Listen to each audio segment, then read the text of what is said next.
You know, we're talking about knives, and I'll beat this like a dead horse. Any knife will work for going out in the woods. You could go up to your kitchen, take out the steak knife, even if it's some cheap steak knife from a cheap set, and go out to the woods, and if it's halfway sharp, you can get by with it, right? Like, I want to make sure that people are aware of that. I also want to make very clear that there's not one perfect, ideal knife. Knives are tools, right? And people want to look at knives and try to make it an Excalibur. This is going to save the world. This is going to solve all my problems. But it's not. It's a tool. And it's a tool that varies by how it's shaped and how it's used and the grind and the edge and all these other things to it. It's like a screwdriver. Is there just one perfect screwdriver? No. Screwdrivers come in various different sizes. They come in Phillips and flatheads and Star and all these other things. A knife is a tool. You're not going to find one perfect knife that's going to be good for everything. So you need to figure out, what do you want out of the knife? What are you going to spend time using your knife for? And for that particular job, do your best, do your research, and get a knife that suits that need. All right? Now, people were saying that $250, $300 is too much for a custom knife. And that's perfectly fine if you feel that way. We all spend money, our hard-earned money, in various different ways. I know some people that have super expensive cars, but they live in like a trailer. And that's fine because it's their money. That's what they value. They like having a super nice, fancy car. There's nothing wrong with that. You do you. You worked for it. You spend your money, right? So there's that. You spend your money on how you want, and don't gripe about how people spend their hard-earned money. Now, as far as the value of the knife, I'm going to justify why a hand-forged knife, especially one like this one is made, is worth $250 before Christmas and $300 after Christmas. Because someone took the time, okay? Time is valuable. Someone took the time to study a craft, and they honed that craft. They worked at that craft. They've got input about their craft. And based off of that time, that knowledge, that in itself is worth something. This knife is not mass produced. We live in a world that's so familiar with Walmart and cheap stuff made over in China or somewhere else, stuff that is just mass produced, it's stamped out and put an edge on it, and there you go, good job, there's your knife. But there's a lot more nuances to a quality knife. If you would take the time and learn about the processes of knife making, then you should be aware of that. Now, this steel is 1084. A lot of people aren't going to like 1084 steel. They're going to want some fancy steel. They're going to want an 01 steel or 1095 steel or something else. I worked with Mr. Holter, and we decided on 1084 high carbon steel because it's a hunting knife. And when you're carving a big animal, you want edge retention, but you also want to be able to quickly maintain that edge out in the field, if need be. And 1084, when it's properly heated, is going to hold an edge for as long as you need it to carve up a deer. Probably 2 or 3 deer, especially if you strop the edge. You don't even have to hone it. You just strop the edge, and it'll do fine. 1084 steel is easy to maintain. A lot of people really don't know how to sharpen a knife.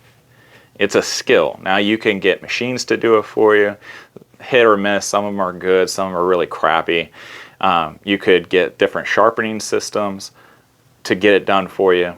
But in the end, for your average person who may not want to spend a lot of money on those different things, just get yourself a sharpening stone, spend a little bit of time learning the craft, and 1084, you're going to get a good edge on it and be able to maintain the edge on it. So that's why we want 1084 steel. And Mr. Holter's a blacksmith. Okay, he's not stamping out the steel. He's getting bar stock and he's literally drawing out the steel. A lot of people think, I'm just going to take out a stamped piece of steel and I'm going to take it to a grinder and there we go, we got myself a knife. All right, well, that's not what Mr. Holter's doing. He is literally hand forging this on an anvil in a forge, drawing out the steel, which in itself does things to the steel versus just being stamped and ground down. And that takes time. And if you've never spent any time near a forge, it takes a tremendous amount of skill to do it. Okay, and I'm being nice. Like, if you want to make yourself a custom knife, then learn the skills and how to do it. But it takes a lot of time on an anvil and a lot of skill that is learned and practiced and honed to do that kind of craft. Antler isn't just literally growing on trees. This is a finite resource. A lot of people take antler and they use them as dog chew toys or whatever, and not every antler is going to be good for a knife handle. So that means you can try to order bulk antler in, and there is going to be only a percentage of antler that's going to be able to be used for an actual knife handle. So there's cost in that too. There's waste in that, unfortunately. And that's just buying the material. When you're actually drilling, when you have to drill the antler and carefully file the inside of the hole, that way it fits your tang, that takes a lot of time and an awful lot of skill and an awful lot of patience that not a lot of people have. That's why you don't see these things mass produced. You know, if you want a Nesmith knife that is cheap, then find yourself a bladesmith who has stamped steel, who grinds it down, and find a smith that takes slab antler and slabs it. You can't do that with a true Nesmith. Okay, this is a historic reproduction, accurate reproduction. And there's not a lot of people who like messing with super thin steels. This is 1/8 inch steel. The correct size of steel that was used in the 19th century. And there's a lot of benefits to it compared to our modern steels. It is super lightweight. It is easy to handle. You're not going to get fatigued using this. There's a lot of positives in how the old timers did it. This long forgotten or long ignored just in favor of cheaper steels or easier steels because people are trying to make a buck. And if they can cut corners by doing all these other things and it still sells, then why not? So in the long run, if you don't want the knife, if you don't like this style of knife, then by all means, look elsewhere. This is not a good bushcrafting knife. This is not going to be the perfect woods knife. But if you're a hunter, especially a traditional hunter, then man, you should really consider getting something like this. Because this is going to look good on your side. You get to literally have a piece of nature right next to you. And that in itself, especially for hunters, there's a lot of pride in that. Traditional hunters, that's a lot of pride. You know, there's something about people seeing you wear or carry certain things, right? And I'll kind of somewhat close with this analogy, if you will. If you buy a Ford Focus, it's going to get you from point A to point B. Same thing if you buy a Ford T-Bird, a Thunderbird, right? It's going to get you from point A to point B. Both of them are cars.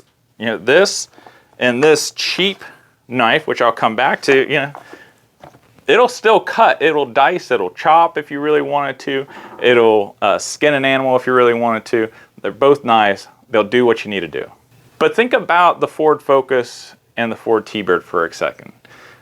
A Ford Focus is a dime a dozen. It's never going to really retain its value compared to a Ford T-Bird, right? And the nice thing about a T-Bird is over time, it's going to retain its value and it might even go up in value. There's always going to be somebody that looks at that T-Bird and be like, wow, now that's a classy looking car, right? They're going to hold on to it. They're going to be proud about it. They might even pass it on. This is an heirloom piece. This isn't a throwaway piece.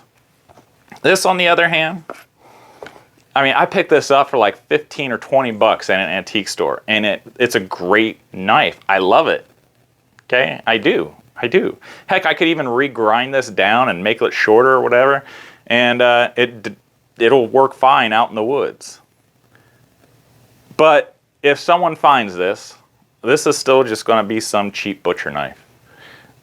There's millions of these things made, right? It doesn't negate that it's still a good knife, but there's millions of these.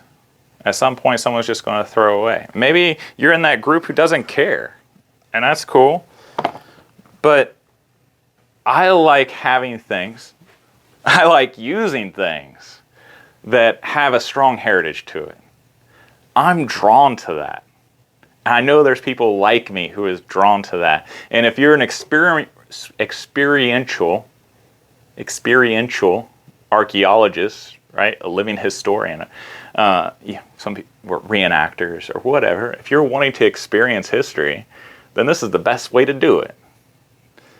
Having something just like the old timers had, and use it just like the old timers did, there's a connection there that cannot be got from anywhere else. You know, when you're a fan and you read the Nesmic's writings and Horace Kephardt's writings and Edward Cave's writings and Baden-Powell, Seton, like all these guys, you can't help but wonder, what kind of gear did they use? Why were they successful? What did they like? What did they not like? And not reinvent the wheel, right? And that's why I kind of get into this historical stuff, is because I have that natural curiosity. I want to know. I want to know how something works. I want to know why this particular knife was chosen and use it in the correct way that it was. And I actually got a deer skin. One of my scouts, he got lucky. He got a deer. And I'm going to get that. And I'm going to show you how to, well, it's already skinned, right? But I'm going to show you how to flesh out and tan a hide using this knife, just like Nesmic would have done. It takes time. It takes time to make the knife. It takes time and skill to make the sheath. Leather's not cheap. You find yourself some quality Latigo leather, and you go ahead and look up how much it costs to get a complete set of tools, and you take the time to learn and practice and how to use that tool, how to draw out patterns, how to sew a sheath, and everything else that gets involved with it. And by all means, do it yourself. By all means, do it yourself. In fact, I encourage you to. I love learning new skills, and if I had the time and I had more materials, more resources, I'd probably learn how to make this myself, but I don't. I have to pick and choose just like everybody else, you know? But I love leatherwork. It's a hobby that I picked up a long time ago. It's a skill that I've honed over time. I sold lots of historic reproductions that are made out of leather at this point, and I think I'm worth the money to make a quality handmade sheath that is going to outlast you. Something that Mr. Holter and I both are given lifetime guarantees on. If something goes wrong on it, send it back our way and we'll make it right. And here's the deal. If you get the knife, if you choose to get the knife in 30 days, you don't like it, within 30 days just send it back. You'll get your money back. No hard feelings, you know? We're proud of this stuff. I'm really proud of this stuff. And to kind of knock me and Mr. Holter down a peg or two because you don't think it's worth it, that, you know, I got to stand up against that. And a lot of people, not a lot, okay? Honestly, it's not a lot, but a couple of people are kind of chiming in about Mr. Holter and his website and everything. Go check out his website. Check it out, okay? And contact him. Talk to him. He'd be more than happy to talk to you about how his process goes along, what's all involved, and things like that. He's a great guy. In fact, I'll have to have him on my podcast and have a conversation with him. But if you check out his website, he doesn't have knives on there because, you know, there's more money to be made in really quick and easy ironwork than there is knives. You know, he could bust out camp cook gear, camp cook sets like crazy, and have some serious financial overhead and be more lucrative than what it is trying to make a knife. The amount of time that it takes to make a knife versus a little camp set and everything, and there's time involved in that, and there's skill involved in that, but when you compare the two, it just doesn't equate. It just doesn't equate, okay? But reach out to him. He makes custom knives. He will make you a custom knife that suit your needs. If you don't like the Nesmith knife, you tell him or send him a picture of kind of what you're wanting. He'll give you a quote and everything. He'll do you right, okay? But he doesn't have this stuff on his website because there's not as much money into it. But he's a very experienced blacksmith. And I'm telling you, I put my name on the line. And I guarantee it, if you buy it and it turns out you don't like it, well, then we'll make it right. We'll make it right, okay? But anyhow, I'm kind of going on a rant here, but I get upset. Mr. Holter's a good friend of mine. You know, you can kind of talk about me, and I've got pretty broad shoulders, and I can take it. I can take a lot of it, and I can take it in a way that I can reflect upon it, and I'll admit if I'm wrong. But when you're talking about a great guy like Mr. Holter, if you're talking about the quality and the value of something, then you need to come and step up and come prepared, because a person's time away from their family, time away from doing something else, it's at a cost. When you say yes to something, you say no to another. Okay, and that's a value. That's a value. This is not made in China. This is not mass produced. It's not stamped out steel. There's a lot of work that goes into the knife and that goes into the sheath. Okay, and if it doesn't fit you either now or ever, that's okay. That's okay. You can go out to the woods, you can get a deer and everything, pick up something like this, and you'll still have fun. You'll still have fun. You'll get the job done. But if you're wanting to kind of set up your gear in a way for a certain aesthetic, for a certain experience, then that's what this is. That's what this is. You know, it's just like people buying a purse, a Louis Vuitton bag, buying a Maserati or something like that. You know, we all have money to spend in different ways, and we all value certain things more than others. That's fine. But I'm telling you, I'm not cutting the price because of the amount of time it takes me to make a sheath. And I'm not going to expect Mr. Holter to cut his price for the amount of time and skill that it takes him to make a knife to compete with Walmart or to compete with several other people whose methods just really don't equate. They just don't. They don't. Okay? And I'll say that clearly and I'll say it loud. They just don't. So anyhow, if you're interested, you know, only a certain amount of these are getting made. Mr. Holter, he's putting some of the blades. He's kind of recovering from COVID right now, so he's back into the shop, and you know, we'll post pictures on it's Historic Chats with Honorable Outfitters on Facebook, and I'll post pictures on YouTube of when the different knives are out and everything. But again, lifetime guarantee. Lifetime guarantee. If you don't like it, then 30 days. Send it back. No hard feelings. All right. So anyhow, thank you guys. I appreciate you guys taking the time.